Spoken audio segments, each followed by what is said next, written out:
ሄሎ እንዴት ናችሁ? ደህና ናችሁ ወይ? ዛሬ የመጣሁት ስፔሲፊካሊ ፌስቡክ ላይ ሰሞኑን ወንድማችን በጋሻው ሰበከ ወይም ተናገረ ተብሎ የሚለቀቅ ነገር አለ እና እሱን አይቼ ነው። መጀመሪያ እንኳን እውነት ለመናገር እኔ ቪዲዮውን አላየሁትም ነበረ። የተቆረጠ ነገር ጀስት ስሙዝ በጣም የተቆረጠ ነገር ስለነበረ በአሁን ጊዜ ያው ባለው ቴክኖሎጂ በጣም ቀላል ነው ምስል ማስገባት ድምጽ ማስገባት እንደዛ መስሎኝ ነበር። ግን አንድ ወንድሜ ደግሞ ሙሉውን ቪዲዮ ልኮልኝ እስቲ አዳምጠው ወደ 52ኛው ደቂቃ ላይ የሚል ነገር አለ። እሷን ፓርት አዳምጬ መልስ የምትመስል ነገር መልሼ ነበረ። ግን አሁንም እንደቀጠለ ነው። ቪዲዮዎች ይሰራሉ። ኤኒሃው ይሄን ያህል በጣም መወቀሱና ይሄን ያህል መጦዙ በጣም ገርሞኛል። ይሄን መደበቅ አልችልም። ግን እንግዲህ ስህተት ሲገኝ መናገር መልካም ነው እና እስቲ ቆይ ለማንኛውም ሙሉን ስብከት ልስማው ብዬ ዛሬ አሁን ልክ ሰብቼው ጨርሼዋለሁ ከአእምሮዬ እንዳይጠፋ በማለት ነው። አንዳንድ ኖቶች እዚች ጋር ይዣለሁኝ እንዲሁ ለመጠየቅ ያህል ስንቶች እንግዲህ ይሄንን ሼር የሚያደርጉ ይሄንን ወቀሳ ስንቶች የእውነት ስብከቱን ሰምታችሁታል? ይሄን ለእናንተ እኔ መልስ እንድትሰጡኝ አይደለም፣ እንግዲህ ለህሊናችሁ ነው የምተወው። ሁለተኛ ነገር ሜሴጁ ይሄ እንግዲህ በጋሻው ስለሰበከው ነው ብላችሁ ፕሪኮንሲቭድ አይዲያ መጀመሪያውን ፈርጃችሁ ነው የምትሰሙት ወይስ በተከፈተ ልብ ማለት ነው? እንግዲህ እኔ እንጃ። እኔ ለረጅም ጊዜ ፌስቡክ አቁሜ ነበረ። አንድ ጊዜ የሆነ የጦር ዕቃ ለበሱ በሚል እንደዛ አይነት ነገር አድርጎ ምንም ያልተመቼ ነገር አለ እና እሱን አስታውሳለሁ እና ከወንድማችን ከኢትዮጵያ ኦርቶዶክስ ተዋሕዶ ቤተክርስቲያን አገልጋይነት ወደዚህ እንደመጣ አስታውሳለሁ። ያለበትን ኮንዲሽን ቤተክርስቲያን እንደሚያገለግል እኔ አላውቅም እና በጣም ጥቂት ነው ስለሱ ማቀው። however ይሄንን ስብከት እንግዲህ በተመለከተ አሁን ሰምቼዋለሁ። 1 ሰዓት ከ12 ደቂቃ ከ06 ሰከንድ ነው ስብከቱ። እንደዚህ አይነት ረጅም ስብከት እኔ አልሰማም። እንግዲህ ሙልቃቃ ነኝ ማለት ነው። ኤኒያው ነገር ግን የመስማት ፈጠን ብሎ የመስማት የጉራ አይደለም እንትን ስላለኝ፣ አንደኛ ደግሞ በጋሻው ራሱ ሲናገር በጣም ቀስ ብሎ ስለሚናገር ስፒዱን 2 አድርጌው ነው የሰማሁት። 36 ደቂቃ ከ03 ሰከንድ መሆኑ ነው እና እኔ ኦቨርኦል እንዳየሁት ከሆነ ስብከቱ ችግር የለውም። ድድገሙ፣ ስብከቱ ችግር የለውም። እንዲሁ ብዙ ስብከት ተብዬ በየቦታው ከሚሰራጩ ነገሮች እጅግ በጣም የተሻለ ስብከት ሆኖ አግኝቼዋለሁ። እሺ አርስቱ ሰው አይደለም ምን ነበር? አንተስ ምን አድርገሃል የሚል ነው። አንተስ ምን አድርገሃል የሚል ነው። ቤተር የሆነ አርስት መፍጠር ይቻል ነበረ። ምክንያቱም የጠቀሳቸው ጥቅሶች አንደኛው ገና ሲጀምር ማለት ነው ማቴዎስ ወንጌል ምዕራፍ 7 ቁጥር 1 ላይ አትፍረዱ ይፈረድባቸዋል የሚለውን ነው። ሁለተኛ ነገር ደግሞ ከገላትያ የሐዋርያው ጳውሎስን ሰው የዘራውን ያጭዳል የሚለውን ጥቅስ ነው የጠቀሰው። which is totally fine ትክክለኛ ነገር ነው። ምናልባት በአማርኛም አለው በእንግሊዘኛም አለው። ይሄ ስብከት ፐርሰናላይዝ ስላደረገው ማለት ነው what goes around comes around ሊለው ይችላል። በአማርኛችን ምንድነው ሰው የዘራውን ያጭዳል ምን ነበረ? አዎ ብቻ what gives around comes around በአማርኛም አለው ይሄ ነገር ሊለው ይችል ነበረ እና ፐርሰናላይዝ አድርጎ አንዳንድ ነገሮችን ወደሱ ስላመጣው በተለይ ከ52ኛው ደቂቃ እስከ 54 እስከ 55ኛ ደቂቃ ላይ እሱ ጋር ትንሽ እንዲሁ እሱንም ጸጉር ካልሰነጠቅን ይቅርታ አድርጉልኝ ቃላትን ካልሰነጠቅን በስተቀር እኔ ችግር አላየሁበትም። ዋናው ሜሴጅ ምንድነው? ግፍ ከሰራ ተንኮል ካደረገን ሰው ከበደልን አቋራጮችን ከተጠቀምን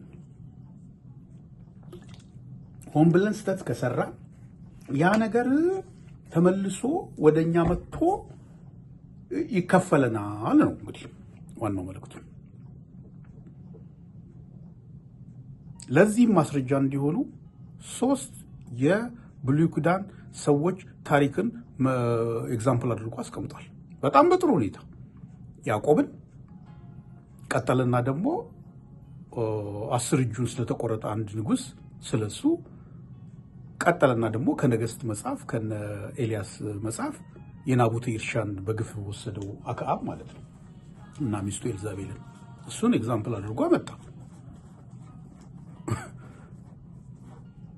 በጣም ትክክለኛ ታሪኩን ቁጭ አድርጎታል። አንዳንድ የሚስተካከሉ ነገሮች አሉ። ማንም እንግዲህ እኔ ነኝ ያለ ቴዎሎጂያንም ቢሆን ነገሮች በሚሰብክበት ጊዜ አንዳንድ ነገሮችን ሊስት ይችላል። ለምሳሌ ስለ ያዕቆብ በሚናገርበት ጊዜ ሮቤል ወንድሙ ታናሽ ወንድማቸው ዮሴፍ የት እንደደረሰ አያውቅም ብሏል። እዛ ጋር እንግዲህ ወደ ጉድጓዱ በሚመለስበት ጊዜ ሮቤል ስላጣው እንዴት ሆናለሁ አለ እንጂ አላወቀም ማለት አይደለም። አውቋል እንዴ በግ ወይም ፍየል አርደው ያንን ልብሱን በእንትን በደም በሚነክሩበት ጊዜ አብሮ የተባበረ ሰው ነው። ግን እንደ ታላቅነቱ ያንን ነገር አለማድረጉ ፈሪ መሆኑን ነው የሚያሳየው። ያው እሱ ሌላ ታሪክ ነው። አንዳንድ ያላቸው ነገሮች አሉ በጋሻው በሚናገርበት ጊዜ ማለት ነው። ስለ ያዕቆብ የተናገረው ነገር ምንድነው ችግሩ? ያዕቆብ ድብን ያለ አታላይ ነው። አባቱን አታለለ። ከዛ በኋላ ያታለለው እሱም ደግሞ መጣና ላባ አጎቱ አታለለው በራሔል እና በሊያ። ቀጠለና ደግሞ ልብስ ለብሶ ነበር አለ የአባቱን በሚያታልልበት ጊዜ ሳውል። እንደገና ደግሞ የዮሴፍን እንግዲህ በጣም አሌጎራይዝ አደረገው እንጂ የዮሴፍን ደግሞ ልብስ ደም ነከሩና መጡና ሰጡት አለ። what is the problem? 10 እጁ የተቆረጠው ንጉስ ደግሞ the same thing አድርጎ ስለነበረ እሱ 10 እጁ ተቆረጠ። ከዛ በኋላ ይበሉና መሬት ላይ ሲጥሉለት ሄዶ እሱ ይበላል። ከዛ በኋላ እኔ እንዲያደረኩት አንተ አደረገኝና እንደዚህ ሆንኩኝ አለ። ኦኬ ወደ ናቡቴ እርሻ በመጣበት ጊዜ ምን አለ? በጋሻው አንድ ስህተት የተናገረው ነገር ለምን ኤልዛቤል የናቡቴን እርሻ እንደፈለገች ግልጽ አይደለም ማለት ነው። ግን ይሄ ታሪኩን በደንብ ካለማወቅ ነው። አውል ጀስት ፓሲት በደንብ አድርጎ ምክንያቱ የታወቀ ነው። እሱ የፈለገችበት ምክንያቱም አክዓብ ከቤቱ ከቤተመንግስቱ አጠገብ ስለነበረ የእርሻ ቦታ ያንን ተመኘ። እንግዲህ ልክ ዳዊት ናታን ኮንፍሮንት በሚያደርግበት ጊዜ ብዙ በጎች ያለው ሰውዬ እንግዳ በሚመጣበት ጊዜ አንዲት በግ ያለውን የደሃውን በግ እንደተመኘውና እንዳረደበት ሁሉ ይሄ ሰውዬ ንጉስ ነው። ነገር ግን ከጎን ያለውን የአትክልቱን ስፍራ ፈለገ። ናቡቴ በሚጠይቅበት ጊዜ ፋሚሊዎቼ ርስ ስለሆነ አልሰጥም አለ። ከዛ ቤት መጥቶ አኮረፈ። ንጉስ ነው ያኮርፋል። ከዛ ለምንድን ነው ያኮረፍከው አለችው እቺ ሴት ቸልኛ ሴት። አይ እንዲህ ሲላት ጊዜ አሁን አንተ እስራኤልን መራ ንጉስ ነህ እኔ ያሰጣለሁ ብላ ያንን ግፍ ሰራች ማለት ነው። ግን ልክ እግዚአብሔር እንደተናገረው ደሙ እንደፈሰሰው የእናንተም ደም ይፈሳል ተባለና ውሾች ላሱት ይላል አይደለም እንዴ? ስለዚህ እግዚአብሔር ተበቀለ ማለት ነው። የናቡቴን ደም ተበቀለ ማለት ነው። ስለዚህ የዘሩትን አጨዱ። ሌላ በዚህ መካከል መናገር የፈለኩት ነገር ቅድም የዘለልኩት ይሄ ስብከት የተሰበከው የዛሬ 8 ወር ዛሬ ለመምጣት ለምን አስፈለገ? ይህን ያህልስ እንዲሁ ወዲህ የሚልበት ምክንያቱ ምንድን ነው? ጥቅሙ ምንድን ነው? ለማስተካከል ነው ወይስ እሱን ለማሸማቀቅ ነው? ኢትስ ቶታሊ ኮንፊውዚንግ። የምናደርገውን ነገር አስበን ለምንድን ነው ማደርገው? ጥቅሙ ምንድን ነው? ጉዳቱ ነው ምንድን ነው ብለን ካላደረግን በስተቀር የሆነች ክሊፕ ስላየንና ወይም እነገሌ ስላደረጉት ይህን ነገር ማድረግ እኔ ነጥቡ አይታየኝም፣ ጥቅሙም አይታየኝም። ግሳጼ መሆኑ ነው ወይስ ያ ተበደለ ለምንለው ሳይድ ጥብቅና መቆማችን ነው? ከ52ኛው ደቂቃ ጀምሮ ያ ለምሳሌ እሱ አንዳንድ ከባባድ የሆኑ ነገሮችን ተናግሯል። ለምሳሌ እኔ መናገር ከጀመርኩኝ ነገር ይበላሻል ብሏል። ይሄ መታበይ ነው። ግን አንዳንዴ ደግሞ አዲስ ክርስቲያን በምትሆንበት ጊዜ ይሄ በቃ ካፍ የሚወጣው ቃል ተጠንቀቁ ምናምን የሚል ነገር በዛ እንግዲህ በጣም ተወስዶ ሊሆን ይችላል። የሰው ልጅ ነው፣ ስህተት ሊሰራ ይችላል። ቀጠለና ደግሞ እሱ በቅንነት በኢትዮጵያ ኦርቶዶክስ ተዋሕዶ ቤተክርስቲያን በነበረበት ጊዜ በቅንነት ያገለገላቸው የነበራቸው ነገሮች በቃ ግልጋሎት ብቻ ነበር ስራዬ ምናምን የሚላቸው ነገሮች አሉ። እና እንግዲህ አሁን ነበርኩኝ እዚህ ጋር አሁን ቆንጆ ጴንጤ ነኝ ብሏል። ቾይስ ኦፍ ወርድስ ዳትስ ቶታሊ ፋይን። ያው አይደለሁም እዛኛው ማለቱ ነው። ግን አንዳንድ ነገር የተናገራቸው ነገር አለ እንደ ኤግዛምፕል አድርጎ ያደረጋቸው ነገሮች ለምሳሌ አስፈላጊ አይደለም የእውነት ለመናገር በሰዎች መከራ በሰዎች ላይ በደረሰባቸው ነገሮች ይሄው እግዚአብሔር ፈረደ ማለት በጣም ከባድ ነገር ነው። አናውቀውም፣ ምክንያቱም መልስ አይደለም እግዚአብሔር እነዛ ሰዎች ምን እንደደረሰባቸው እኛ አናውቀውም። ለምን እንደደረሰባቸው ማለት ነው ይቅርታ፣ ለምን እንደደረሰባቸው አናውቀውም። እና እግዚአብሔር አሁን እየፈረደ ነው ብለን ያን ነገር ማለት በጣም ከባድ ነገር ነው። ይህንን ባይለው መልካም ነበረ።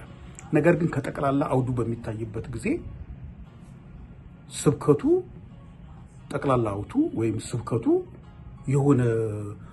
የሆነ የሳተ እና ያሳተ ወይም ደግሞ እሳት ይውረድባችሁ ያለ አይነት ነገር አይደለም፣ በፍጹም አይደለም። እንዲሁም መዝጊያውን በሚናገርባቸው ነገሮች በጣም የሚገርሙ ማስጠንቀቂያዎችን ተናግሯል። ለምሳሌ ጊዜ ያለፈባቸውን መድኃኒት የምትሸጡ ሰዎች ተጠንቀቁ ብሏል። መጠንቀቅ አለባቸው። እውነቱን ይሄ በሀገራችን የሚደረግ ነገር ነው። ወተትን ደግሞ ራሱ በተመለከተ ወተት ብላችሁ ደግሞ የተለያየ ነገር የምትሸጡ ብሏል። የመንግስት ባለስልጣናትን አስጠንቅቋል። ይሄ ልጅ የመንግስት ባለስልጣኖች ግፍ የምትሰሩ ተጠንቀቁ ብሏል። የቤተ ክርስቲያን መሪዎችን ገስጿል፣ አስጠንቅቋል። ተጠንቀቁ ግፍ የምትሰሩ ብሎ what is the problem? አንዳንዶች ደግሞ ስለ እግዚአብሔር መሐሪነትና በቃ ምናምን ነው እንጂ ስለ ተበቃይ መሆኑ የፍርድ አምላክ መሆኑን መስማት አይፈልጉም።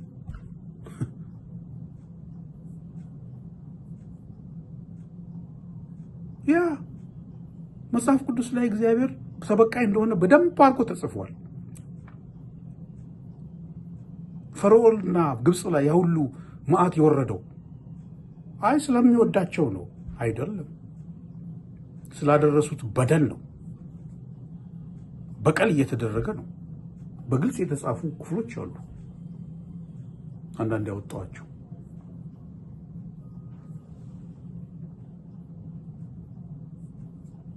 ምዕራፍ 32 ዘዳግም ቁጥር 31 አምላካችን እንደ አማልክቶቻቸው አይደለም፣ አሕዛብ ማለት ነው። ጠላቶቻችንም ሰነፎች ናቸው። ወይናቸው ከሰዶም ወይን ከገሞራም እርሻ ነው። የተፈረደባቸው ቦታዎች ፍሬያቸው ሐሞት ነው፣ ዘለላውም መራራ ነው። የወይን ጠጃቸውም የእባብ መርዝ የእፉኝትም ስራይ ነው። በአፍ ይጣፍጣል ግን ዴንጀረስ ነው ማለቱ ነው። ይህ በእኔ ዘንድ ተጠብቆ የለምን? መዝገቤስ የታተመ አይደለምን? ጥፋታቸው ቀን ቀርቧል፣ የጥፋታቸው ቀን ቀርቧል። የሚመጣባቸው ነገር ይፈጥናል። እግራቸው ሲሰናከል በቀልና ፍርድ የኔ ነው ይላል እግዚአብሔር። ነነዌ የምትባል ከተማ አለች። ነነዌ ከዚህ ከናሆም ምዕራፍ 1 በፊት ዮናስ ተልኮ ነበረ ንስሐ ግቡ ብሎ ንስሐም ገብተዋል፣ ድነዋል። ግን በዚህ ጋር ደግሞ ስለ ነነዌ የተደገረ ሸክም የኤልቆሻዊውና የናሆም የራእዩ መጽሐፍ ይህ ነው ይላል። ምዕራፍ 1 እግዚአብሔር ቀናተኛና ተበቃይ አምላክ ነው። እግዚአብሔር ተበቃይና መዓትን የተሞላ ነው። እግዚአብሔር ተቃዋሚዎቹን ይበቀላል፣ ለጠላቶቹም ቁጣውን ይጠብቃል። እግዚአብሔር ትዕግስተኛ፣ ኃይሉም ታላቅ ነው። በደለኛውንም ንጹሕ ኃይልም እግዚአብሔር በወጀብና በአውሎ ነፋስ ውስጥ መንገድ አለው። ደመናም የእግሩ ትቢያ ነው። ባህሩም ይገሥጻታል ያደርቃታልም እያለ ይቀጥላል። ይሄ ኔሽን ነው። ግለሰብን አይበቀልም እግዚአብሔር። እነ ዳዊት አልጮሁም ወይ? ምዕራፍ 94 በአራተኛው ሰንበት የዳዊት መዝሙር እግዚአብሔር የበቀል አምላክ ነው። እዛ ናሆም የተናገረው የበቀል አምላክ ተገለጠ። ምን ያደርጋል?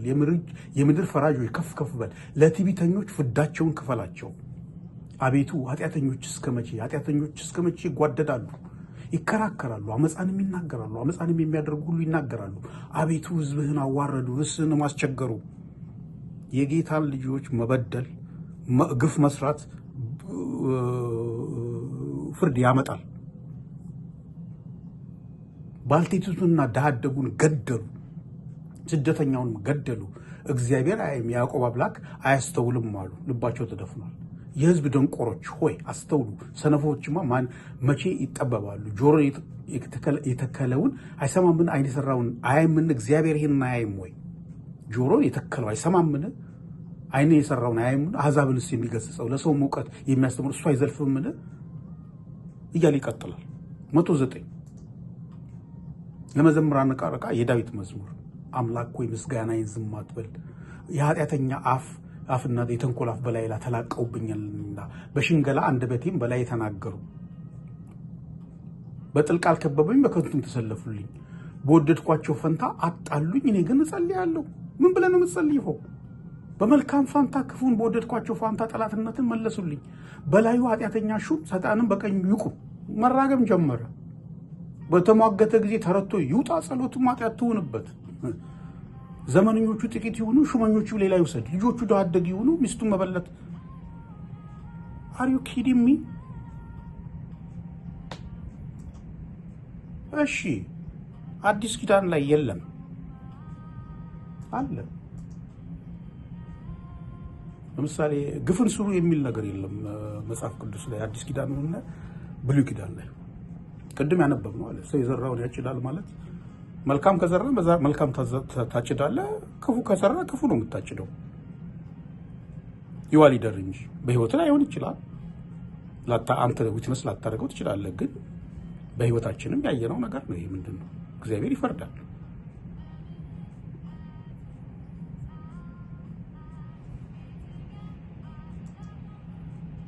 አምስተኛው ማህተም በተፈታ ጊዜ አለ ሐዋርያው ዮሐንስ ራእይ ምዕራፍ 6 ቁጥር 9 ስለ እግዚአብሔር ቃልና ስለጠበቁት ምስክር የታረዱትን የሰዎች ነፍሳት መሠዊያ በታች አየሁ።